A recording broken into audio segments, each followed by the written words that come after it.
Hello and welcome to Personalised Care and Support Planning. This webinar is aimed at people who are implementing PHBs from the CAMHs Development Programme in Mental Health, but it can be accessed by anyone. My name is Jane Locke. I was first trained in Personalised Care and Support Planning in 2010 when I was working in a learning disabilities partnership in a local authority. My role was to support a multidisciplinary team to write personalised support plans. Since then, I spent many years working in roles supporting personalisation and co-production. And I did a refresher personalised care and support planning training in the summer of 2018 when I was working on personal health budgets and peer coaching programme. And that was just before I joined the personalised care group at NHS England.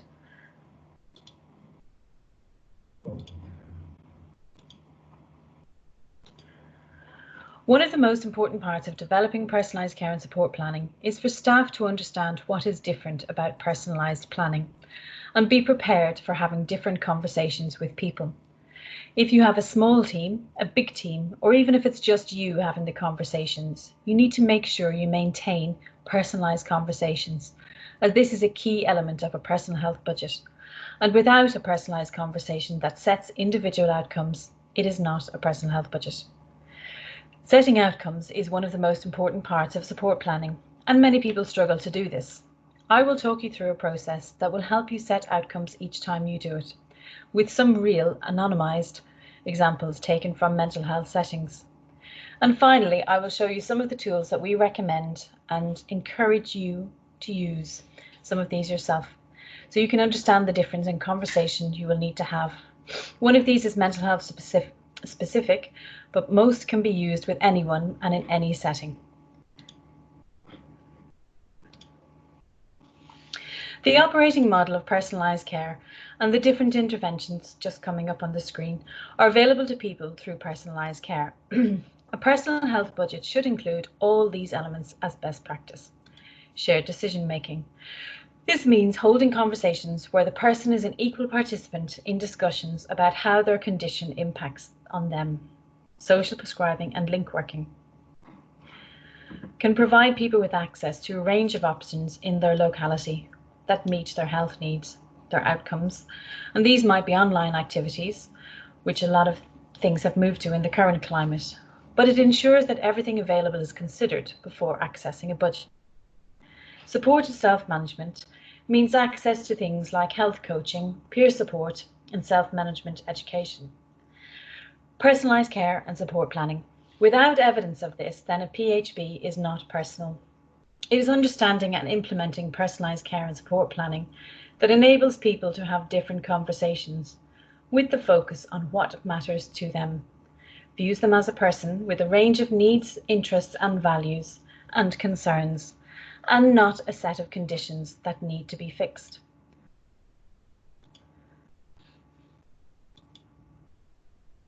Some of you might find this diagram easier to follow. It was designed by people with lived experience to show how the operating model enables the person to really understand and work together with their NHS team. It starts with the shared decision making at the top and goes clockwise, with each component building on the one before. People will be offered the elements that are relevant to them as they talk about what matters to them. Building your personalised care team. And this is adapted from A Plan is Not Enough, Exploring the Development of Person-Centred Teams by Helen Sanderson. All of these questions need to be continually revisited for team members to add depth to their understanding of values and how this affects their work. This is a key role for the team leader. Really what we are emphasising here is best practice for working in a reflective way. And this is something that many teams aim to do and that personalisation can support.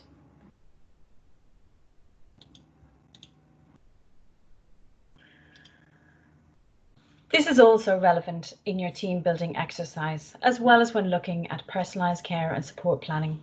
It's a different conversation, starting from a different place, because people are different.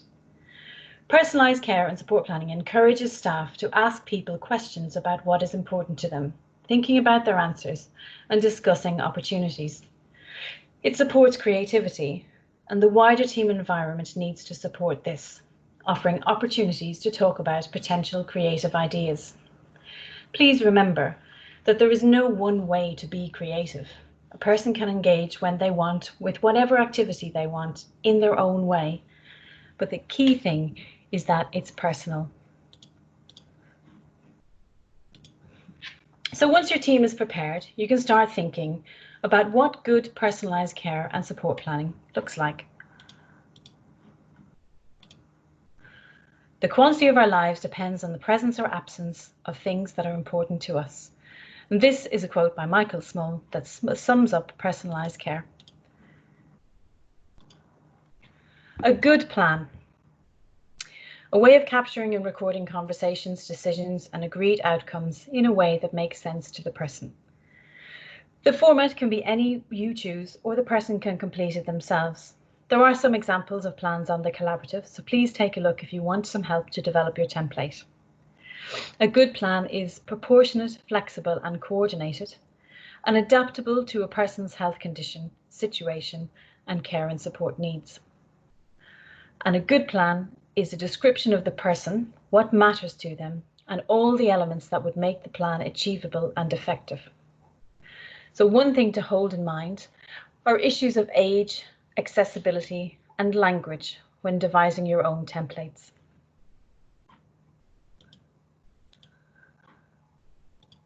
Preparing for conversations. For the first time, this can be a daunting experience, and staff might understandably be nervous. So time to prepare for individual conversations is essential for the practitioner, for the team, and for the person that you're speaking to. It may well be new to them too. How do we find out what matters to the person? For different people, it will be different, and some people will be ready to go and find it easy to tell you all about themselves and what matters to them. But for others, they may need more time to speak to their family members or friends, and they may need some supportive conversations and prompting. So it's good to have access to some tools. The key questions, thinking about personalisation. We recommend that you can start your personalised conversations using 6 key questions. Who are the most important people in your life? How often do you see them? And what do you like to do together? What makes a good day and what makes a bad day? What stresses you, upsets you, and makes you unhappy? And what can others do to help? What do you do each day of the week that you would miss if you didn't do? What possessions would you never leave home without? And what is it your friends and family like and admire about you? We've used this exercise with staff to help them feel what it's like to receive personalised care and how different this can be to the usual questions we ask people. We'd like you to do this exercise now as a team using the one-page profile on the next slide. Spend 1 minute focused on each question for a total of 6 minutes, writing down something in response to each of the 6 questions. Only write as much as you're comfortable to share. So please pause the recording as you do this.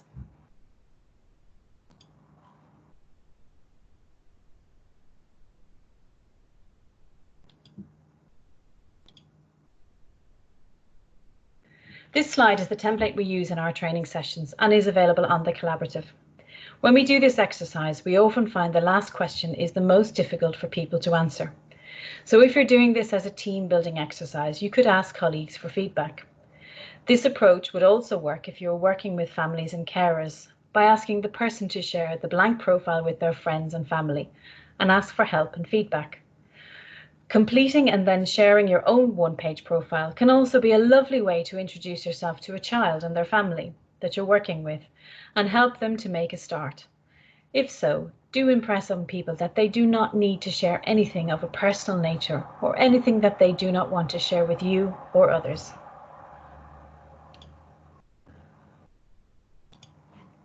This is an example of a young person's one-page profile, using the 6 questions and formatting it in a different way. Things to remember. There are some established key features for personalised care and support planning, and this is a synopsis. The key features are available on the collaborative. So with a copy of the key features available to you as a team, Please talk through each of these key features of personalised care and support planning and make sure everyone understands them. If the key features are not met, then it is not a personalised care and support plan. And please remember that the learning outcomes for children and young people with education, health and care plans is essential. Please pause the recording as you do this and give yourselves about 5 minutes.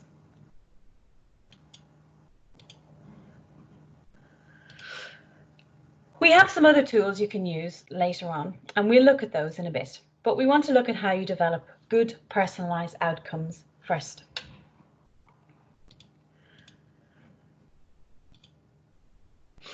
We live in a world where, as professionals, we are often required to simply find solutions for people. Personalised care and support planning aims to help people identify their own health outcomes, which in turn leads them to also finding their own solutions. People often experience this as the difficult bit, and many say they struggle, so I hope that you will be more familiar with the approach by the end of this section. It may be a good idea to have a brief conversation in your team to discuss the difference between an outcome and a solution, to see how many people already understand this. Please pause the recording as you do this and give yourselves about 5 minutes.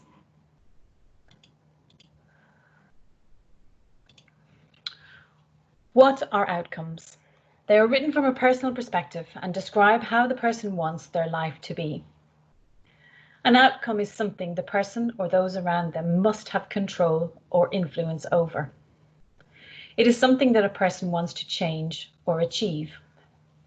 It addresses something that isn't working, or it moves the person towards their desired future.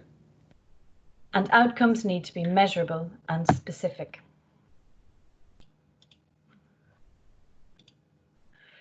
The key point here is that an outcome is what the person wants to see changed and not how they do it.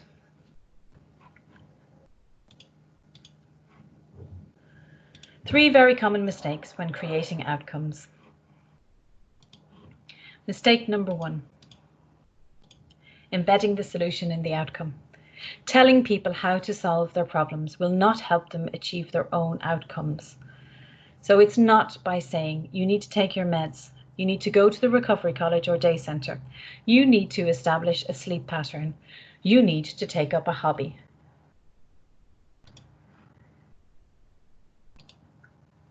Missing the point entirely or not being specific enough is mistake 2. A person needs to be clear about what they might like to do to meet their outcome, how much of it, when and where. All of this needs to be detailed in the plan. So it's not about saying you should try going out, go online, or do more socializing with other people. And the third mistake, not linking the outcome with what matters to the person or their eligible need. It's a good idea to spend some time understanding what matters to each person you work with, rather than suggesting some random things that have worked for you and for other people. So it's not like you can say, there are lots of things available to help you feel better. Somebody else I worked with likes to watch films to manage their mood. You should try that. As an exercise, I'd like you to think of all the people you've worked with who have been provided with solutions rather than exploring the outcomes, or they've been told they need to socialize more or take their meds regularly and haven't had the opportunity to explore what's really important to them. Think about whether some of these people might benefit from a personalised care and support plan. Please pause the recording while you do this and take about 5 minutes.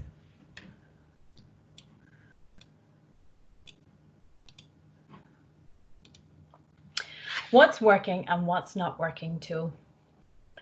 Pull together a list of what is working and the things the person wants to keep in their lives or do more of, and what's not working. And these are the things the person wants to change. You could consider using photos, drawings, or other media for this, because technology gives us so many options, which is a really interesting way for people to present themselves. The important part of completing this exercise is to start to think about outcomes from the things people want to change in their lives. So, for example, the what's not working section might include, I want to change getting angry with others and lashing out. I want to change staying in all the time. I want to make some new friends. You can also start to think about how this change might be possible in the next slide. Developing outcomes from this tool. What's not working? What is the positive change that the person wants to see? Now make that specific.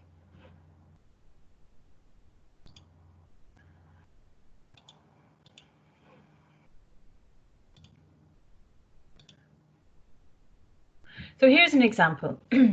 What's not working for Ben?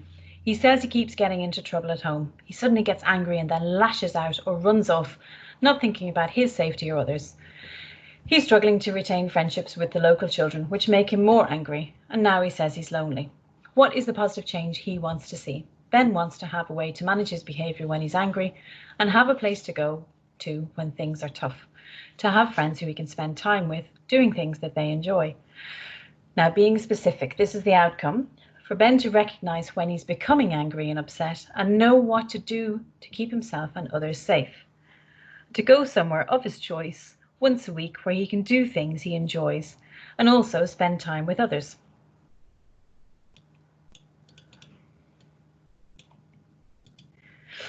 And a second example with Tilly. What's not working for her? Well, she's worried about doctors and hospital appointments as she previously was hospitalised and so she was away from her family. So therefore she refuses to attend appointments and this is having an impact on her health. But Tilly says she wants to get well as she's upset about being unable to do things when she's unwell. The positive change that the person wants to see is that Tilly will be more comfortable about going to the doctor or hospital that she needs to attend so her health improves. This will give her the opportunity to do things with her family that she enjoys. And the specifics, Tilly remaining living with her family and well enough to do the things she enjoys. So thinking about how this could happen. One of the solutions could be that people will always explain before the appointment what is going to happen and why. So here we've shown you both the outcome and the solution in the bottom box. The solution came from establishing what Tilly wants to be the outcome. It wasn't as suggested or imposed by others, so it works better for Tilly, who has limited control of her healthcare as it is.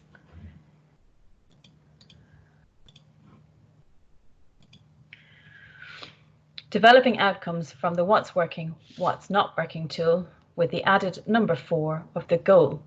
Is it achievable? No, go back and rewrite it, and if it is achievable, then proceed. So what you would do is you would check it out. Do we know what's important to the child about this outcome? Does it build on something that's working already? Because we'll have done the what's working, what's not working. Does it change something that's not working? Does it move towards their aspiration? Is it an embedded solution? We put no in there because that's not what we want. But is it measurable and is it achievable? Solutions follow outcomes. So what does the person want to change? Then once this is identified, explore the options in the community or the family or within themselves. And also, we already talked about the elements of the personalised care operating model being contained within a personal health budget. The support sequence that's on the screen now is the practical application. A support plan is not simply writing a plan and actioning it. We need to ensure that to look holistically and consider all of the options for support as the information grows. This way, the budget part of the PHB might not be needed. So starting at the top at self-care and moving clockwise, we would explore with the person how they can better look after themselves through self-care. What do they do now to help themselves? What else might help? What else can they do or could they do?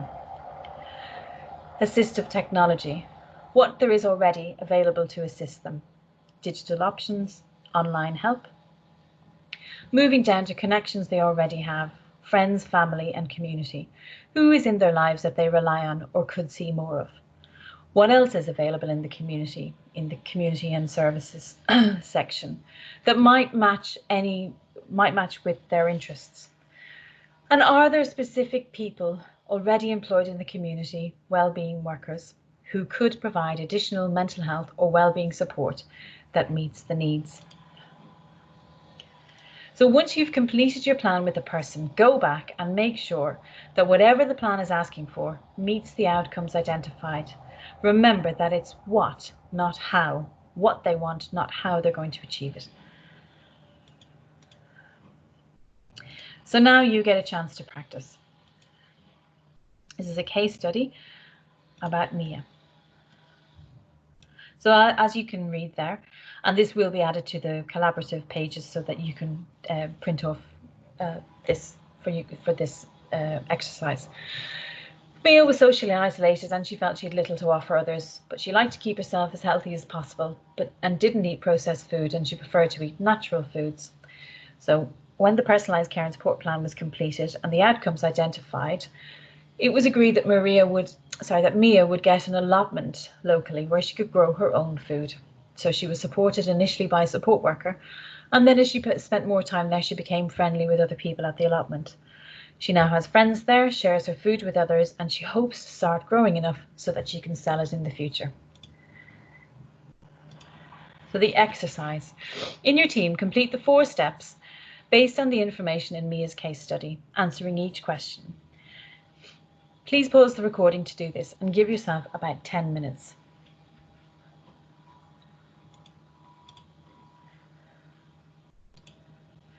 Your answers don't have to be the same as this, and you can check yours using the questions on the next slide.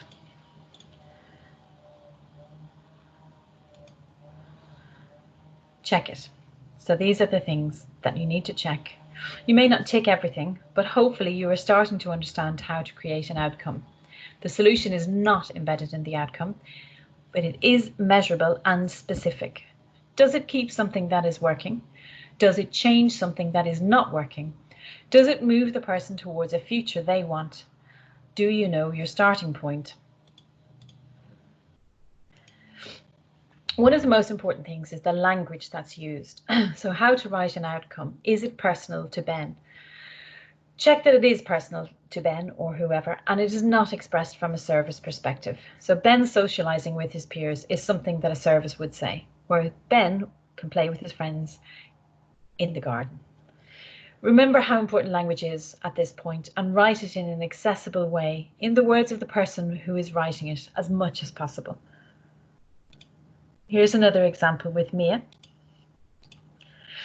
Again, Mia will access the local community, but it's better to say that Mia will go to the allotment 3 times a week. That's very specific, where she'll go and how often. And the final slides are some of the tools used to work through personalised care and support planning. And I will talk through them and give examples of how they can be used. They're all in the collaborative, so you can download them and adapt them to suit your needs. We came across this earlier, and we used this slide in the Be Prepared section. It's the template we use in our training sessions.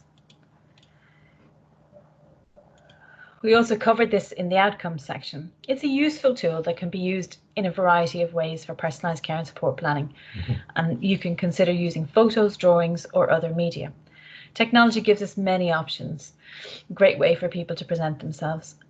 And the important part of completing this exercise is to start to develop outcomes from the things that people want to change. We haven't looked at this earlier, but many of you will be familiar with the Recovery Star. It's a useful tool, as many people who access mental health services will also be familiar with using it. And it can support personalised care and support planning, as it includes many elements of a person's life. It can be a good starting point, as it helps to develop meaningful conversations. And it could be paired with the 6 key questions from the 1-page profile as a useful introduction for staff developing skills in personalised care and support planning. The important 2 and important 4 template. This is for listing things that are important to me and important for me. And it helps someone identify the things that keep them happy, content, fulfilled, and so are important to them, and the things that are important for them that help them keep safe and stay healthy.